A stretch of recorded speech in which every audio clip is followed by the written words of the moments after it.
মই ছাত্ৰ-ছাত্ৰীসকল অসমীয়া পাঠলৈ সকলোকে স্বাগতম জনাইছো। আজিৰ পাঠ লৈ আহিছো মই এখন ৰচনা। ৰচনাখনৰ নাম হৈছে মোৰ জীৱনৰ লক্ষ্য। এই ৰচনাখন পঞ্চম ষষ্ঠ শ্ৰেণীৰ লগতে তাৰ ওপৰৰ শ্ৰেণীৰ ছাত্ৰ-ছাত্ৰীসমূহেও ব্যৱহাৰ কৰিব পাৰিব। ৰচনাখন অতি চমু কথাত লিখিবলৈ যত্ন কৰিছো। আশা কৰিছো তোমালোকে ৰচনাখন ভাল পাবা। এতিয়া ৰচনাখন চাওঁ আহা। আৰম্ভণি। লক্ষ্য মানে কোনো এটা নিৰ্দিষ্ট স্থান বা অৱস্থাত উপনীত হোৱা। জীৱনৰ লক্ষ্য বুলিলে আমাৰ জীৱনটো এটা নিৰ্দিষ্ট অৱস্থাত উপনীত হোৱাটোকেই বুজাব। জীৱনটোক এটা নিৰ্দিষ্ট অৱস্থাত উপনীত কৰাৰ পিছতো আমাৰ বহুত কৰণীয় থাকে।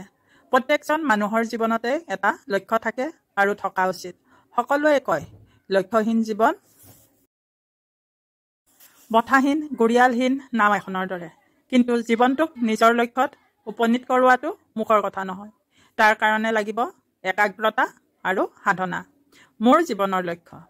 মা দেউতা আৰু মই আলোচনা কৰি মই মোৰ জীৱনৰ লক্ষ্য নিৰ্ধাৰণ কৰিবলৈ চেষ্টা কৰিছো। মা দেউতাই মোক মোৰ অভিৰুচি অনুসৰি মোৰ জীৱনৰ লক্ষ্য নিৰ্ধাৰণ কৰিবলৈ সম্পূৰ্ণ স্বাধীনতা দিছে। মোৰ জীৱনৰ লক্ষ্য হৈছে এজন ভূতত্ত্ববিদ হোৱা। তাৰ বাবে মই 10মান শ্ৰেণীত উত্তীৰ্ণ হৈ অন্যান্য বিষয়ৰ লগতে ভূগোল বিষয়টো ভালদৰে অধ্যয়ন কৰিম বুলি ভাবিছো। ভূগোল বিষয়টো প্ৰধান বিষয় হিচাপে লৈ স্নাতক আৰু স্নাতকোত্তৰ পৰ্যায়তো অধ্যয়ন সমাপ্ত কৰিম। তাৰ পিছত ভূতত্ত্ব বিষয়ত কোনো এখন ভাল বিশ্ববিদ্যালয়ত গৱেষণা কৰিম। দেশৰ এজন আগশাৰীৰ ভূবিজ্ঞানী হোৱাৰ কাৰণে সকলো ধৰণৰ প্ৰচেষ্টা হাতত ল'ম। তেতিয়া সময়ত মোৰ এজন সফল ভূবিজ্ঞানী হোৱাৰ সপোন পূৰ হ'ব। মোৰ লক্ষ্য হোৱাৰ কাৰণ। প্ৰথমমান শ্ৰেণীৰ পৰাই পৰিৱেশ অধ্যয়ন বিষয়টো মোৰ প্ৰিয় বিষয়। মোৰ এটা অনুসন্ধিৎসু মন আছে। মই শিশু অৱস্থাৰ পৰাই ভূভাগত কি আছে জানিবলৈ চেষ্টা কৰি আহিছো। ভূভাগত হোৱা প্ৰাকৃতিক পৰিঘটনাবোৰৰ বিষয়ে ভালদৰে গৱেষণা কৰিবলৈ মই অতি আগ্ৰহী। সেয়েহে মই মোৰ জীৱনৰ লক্ষ্য এজন ভূবিজ্ঞানী হিচাপে বাছি লৈছো।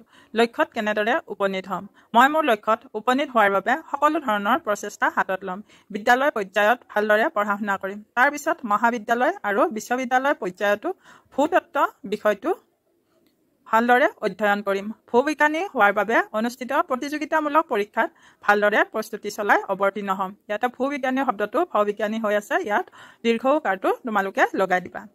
তাৰপিছত সামৰণি। সামৰণিত এনেদৰে লিখিছো, লক্ষ্য স্থিৰ কৰি ল'লেও যে হতকাই সেই লক্ষ্যত উপনীত হ'ব পৰা যায় এনে নহয়। কথাতে কয় বোলে আলচা কাম নহয় সিদ্ধি, বাটত আছে কণাবিধি।